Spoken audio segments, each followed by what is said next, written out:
প্রিয় ছাত্রছাত্রীরা কেমন আছো তোমরা সবাই? আশা করছি ভালো আছো। আজকের এই ভিডিওটা ভূগোল অনার্স যারা প্রথম সেমিস্টারে ভর্তি হয়েছো তোমাদের জন্য খুব ইম্পর্টেন্ট ভিডিও। আজকের এই ভিডিওতে আলোচনা করতে চলেছি তোমাদের মধ্যে অনেকের যে প্রবলেমটা হচ্ছে ভূগোল অনার্স নিয়ে, যে ক্লাস 12-এ তো পড়ে এসছিস একরকমভাবে, অনার্সের পড়াশোনা কি একই রকমভাবে শুরু করব নাকি কিছু পার্থক্য করতে হয়। তো আজকের ভিডিওতে তোমাদেরকে জানাবো যে ভূগোল অনার্স প্রথম সেমিস্টার যে তুমি পড়াশোনা শুরু করেছো তার স্ট্র্যাটেজি কীরকম হবে, অর্থাৎ তুমি কিভাবে কোন লাইনে চলবে, কিভাবে পড়াশোনা করলে তুমি ভালো নাম্বার পাবে, সে বিষয়ে আজকে গাইড করব। সমস্ত ইউনিভার্সিটির ছাত্রদের জন্য আজকের এই ভিডিওটা, সম্পূর্ণ ভিডিওটা দেখলে আশা করছি তোমার অনেক কিছু প্রশ্নের উত্তর মিলবে। দেখো, প্রথমত যে কথাটা সবথেকে মাথায় রাখতে হবে সেটা হচ্ছে ক্লাস 12-এ একরকমভাবে পড়াশোনা করেছো, সিলেবাস ছোট, কিন্তু এখানে কিন্তু সিলেবাসটা অনেকটাই বৃদ্ধি পেয়েছে। সে কারণে তোমার পড়াশোনার হারেও কিন্তু বৃদ্ধি পেতে হবে এবং এই বৃদ্ধিটা হবে কিন্তু অনেকটা বুদ্ধির সাথে। ঠিক আছে, আমি দিনরাত টানা মুখস্থ করে গেলাম তাহলে কিন্তু হবে না, তোমাকে সেই রকমভাবেই পড়াশোনাটা করতে হচ্ছে। কিভাবে করবে চলো শুরু করি। প্রথমত তুমি একটা ডেলি রুটিন তৈরি করো। ডেলি রুটিনটা তৈরি করলে তোমার অনেকটা চাপ কমে যাবে। ঠিক আছে, প্রথমত তোমাকে সিলেবাসটা ভালো করে বুঝতে হবে। সিলেবাস দেখে রুটিনটা ভালো করে বানিয়ে নাও। তুমি কোন সময় কোনটা পড়বে এটা হচ্ছে সব থেকে বেস্ট উপায় একটা।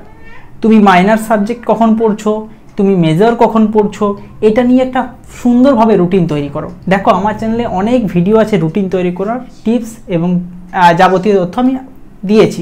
এবছরেও আমি ভিডিও দিয়েছি যেটা রুটিন তৈরি করার টিপস।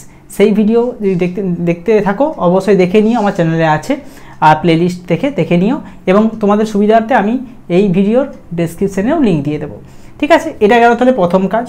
দ্বিতীয় যে কাজটা হচ্ছে বই পড়া, একই সঙ্গে তোমার প্রাইভেট কোচিং এবং কলেজকে একসঙ্গে ফলো করা। তোমরা প্রশ্ন করবে, দাদা এটা কীভাবে সম্ভব করব? দেখো, তোমাদেরকে বলে দিই। সাপোজ প্রথম সেমিস্টারে একটা টপিক আছে, মনে করো ডেভিসের ক্ষয়চক্র বা পেঙ্কের ক্ষয়চক্র। তোমাদের 3-4টে ক্ষয়চক্র আছে, তো ডেভিসের ক্ষয়চক্রটা ধরলাম সাপোজ। ঠিক আছে, মনে করো কলেজ থেকে এটা আগে তোমাদের পড়ানো হচ্ছে, কলেজ থেকে ডেভিসের ক্ষয়চক্র আগে পড়ানো হলো, তুমি সেখানে বুঝতে পারলে। হতে পারে যে 100%-এর মধ্যে তুমি ম্যাক্সিমাম 70% কলেজ থেকে বুঝতে পেরেছো, বাকিটা কিন্তু বুঝতে পারোনি। তাহলে কি করবে? তাহলে তখন তুমি কি করবে? বাকি 30% চেষ্টা করতে হবে তোমার পরবর্তীকালে তুমি যখন কোনো প্রাইভেট টিউশনে সেটা পড়ছো সেটাকে 30% ওখানে কভার করে নেওয়া। তার মানে কি হলো, যেখানে তুমি পড়ছো একই জিনিস যখন দু জায়গাতে বুঝবে আরও বেশি জোরালো হয়ে যাবে। এরপর তৈরি হতে হবে তোমাদের নোটস, যেটা মোস্ট ইম্পর্টেন্ট। তাহলে নোটস তৈরি করার জন্য তোমাদের কাছে দুটো দিক রয়েছে, এক হচ্ছে তোমার প্রাইভেট টিউটর আর দ্বিতীয়ত হচ্ছে তোমার বই। অর্থাৎ তুমি কলেজ থেকে হয়তো সেরকম নোটস পেলে না, সেটাই ধরে নিলাম। ঠিক আছে, হয়তো পেতেও পারো কিন্তু পেলে না, এটাই ধরলাম। তোমার কাছে রয়েছে সাফিসিয়েন্ট বুকস। সাফিসিয়েন্ট বলতে হয়তো তুমি একটা বই কিনেছো, বাকি বিভিন্ন বই তুমি পেয়ে যাচ্ছ কলেজের লাইব্রেরি থেকে। বুঝতে পেরেছো? তাহলে তোমার কাছে একদিকে রয়েছে বই এবং একদিকে রয়েছে তোমার প্রাইভেট টিউটরের নোটস। তাহলে দুটো নোটসকে তোমাকে কী করতে হবে? কম্পাইল করতে হবে। কেন বললাম এটা? মনে করো প্রাইভেট টিউশনে তুমি হয়তো তোমার সঙ্গে আরও 10 জন পড়ছে তোমাদের কলেজে, একই কলেজে। ঠিক আছে, তো তোমরা কী করছো? 10 জন একই নোটস লিখছো।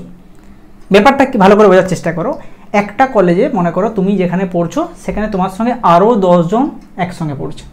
তাহলে তুমি কি করছো? যদি 10 জন ওইরকমই একসঙ্গে নোটস লেখো, তোমাদের কলেজের খাতাটা যিনি দেখবেন, মানে তোমাদের কলেজের স্যার তো দেখবে না, বাইরের স্যাররা কোন দেখবে, হয়তো পুরো কলেজের খাতাটা একজনই দেখে। তাহলে কি হবে? পরপর 10টা নোটস যখন একই থাকবে, ওই টিচার বুঝতে পেরে যাবে টিচার যে নিশ্চয়ই এটা একই নোটস, মানে একই টিচার থেকে লেখা হয়েছে। তাহলে ও বুঝতে পেরে যাবে এবং বুঝতে পারলে কী হবে বলো তো, তখন তোমাকে গড় নাম্বার দিয়ে দেবে। তখন তুমি গড় নাম্বার পেয়ে যাচ্ছ। এটার থেকে তোমাকে বাঁচতে হলে তোমাকে কী করতে হবে?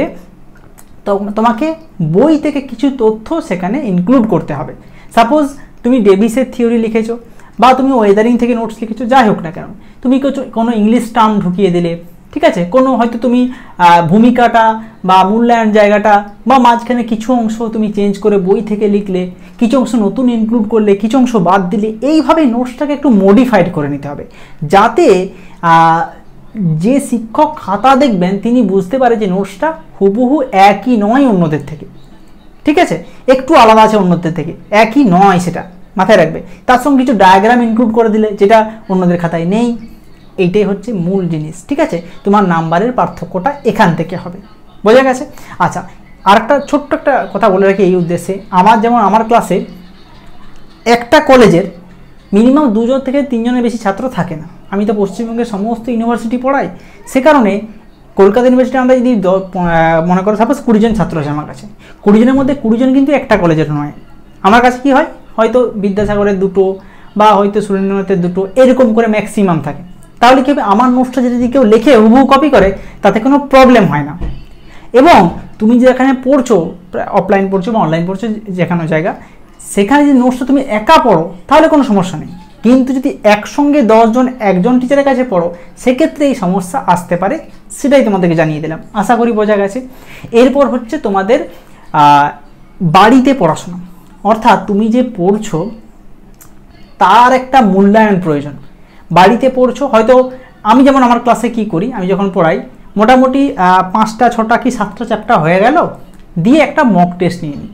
তাতে কি হবে, দেখবে হয়তো তুমি আজ থেকে 10 দিন আগে ডেভিসের থিওরি পড়েছো, এখন ভুলে গেছো। আবার যদি একটা পরীক্ষা হয়ে যায় তাহলে কি ওইটা আবার একবার পড়া হয়ে যায়, তাহলে রিনিউ হয়ে গেল। আর যত রিনিউ হবে তত তোমার মাথাটা, ব্রেনটা শার্প হবে, যে আমি ডেভিসের থিওরিটা আমি একবার পড়েছিলাম, দ্বিতীয়বার পড়েছিলাম, আমি কোনো জায়গায় পরীক্ষায় দিয়েছি মক টেস্টে, সেখানে ভালোভাবে লিখতেও পেরেছি, আমি যেরকম একটা পরীক্ষা নিয়ে নিই, ঠিক আছে? সেই কারণে স্টুডেন্টদের যে রিনিউ ব্যাপারটা, যে এটা মনে রাখতে কদিন আগে পড়েছি সব ভুলে গেছি, সেটা কিন্তু হয় না। এটা তুমি যেখানেই পড়ছো সেখানে দেওয়ার চেষ্টা করবে, আর শিক্ষককে বলে একটা মক টেস্টের আয়োজন করানোর চেষ্টা করবে। তাহলে কি হবে, তোমার পড়াটা রিনিউ হয়ে যাবে। হলো। আর রুটিনের মধ্যে চেষ্টা করবে প্র্যাকটিক্যাল থিওরিটা মিশিয়ে রুটিন তৈরি করা, যাতে তোমাদের বোরিং না লাগে। হলো। এরপরে সপ্তাহে একদিন অবশ্যই মাইনর সাবজেক্টটা নিয়েও বসবে, যাতে তোমাদের পড়াটা ঠিকমতো প্রত্যেকটা জায়গায় ঠিকমতো হয়, কোনো জায়গাটা খামতি না থেকে যায়। তাহলে অনার্সের পড়াশোনা কিভাবে শুরু করবে, কলেজের সঙ্গে টিউশন পড়া কিভাবে একসঙ্গে পড়বে, নোটস কিভাবে তৈরি করবে, এই সম্পর্ক মানে পুরো বিষয়টা একটা ভিডিওতে আমি মোটামুটি তোমাদেরকে বোঝানোর চেষ্টা করলাম। এরকম আরও নিত্য নতুন টিপস পাওয়ার জন্য আমাদের চ্যানেলকে সাবস্ক্রাইব করে রাখতে হবে, যাতে ভবিষ্যতে এই ধরনের আরও টিপস তুমি খুব শীঘ্রই পেয়ে যাও। তাহলে অবশ্যই সাবস্ক্রাইব করে রাখতে একেবারে ভুলবে না। তার সঙ্গে ভিডিওটি তোমার বন্ধু বান্ধবের কাছে শেয়ার করে দিও। আর যদি শেয়ার না করে থাকো, এটা অবশ্যই করো তোমার কোনো হোয়াটসঅ্যাপ গ্রুপে, কোনো ফেসবুক গ্রুপে, যাতে তোমার কোনো বন্ধু বান্ধবী এই ব্যাপারটাও বুঝতে পারে যে কীভাবে এই জিনিসগুলো করা হয়, যাতে ভূগোল অনার্সে ভালো নাম্বার পাওয়া যায়। কেমন লাগলো ভিডিওটা? ভালো লাগলে প্লিজ তোমার কোনো মতামত কমেন্টে জানাও। এ ধরনের কোনো ভিডিও যদি তোমার প্রয়োজন থাকে সেটাও কমেন্টে লিখে জানাও, আর ভিডিওটা শেয়ার করে দিও। ভিডিও শেষ করলাম, ধন্যবাদ।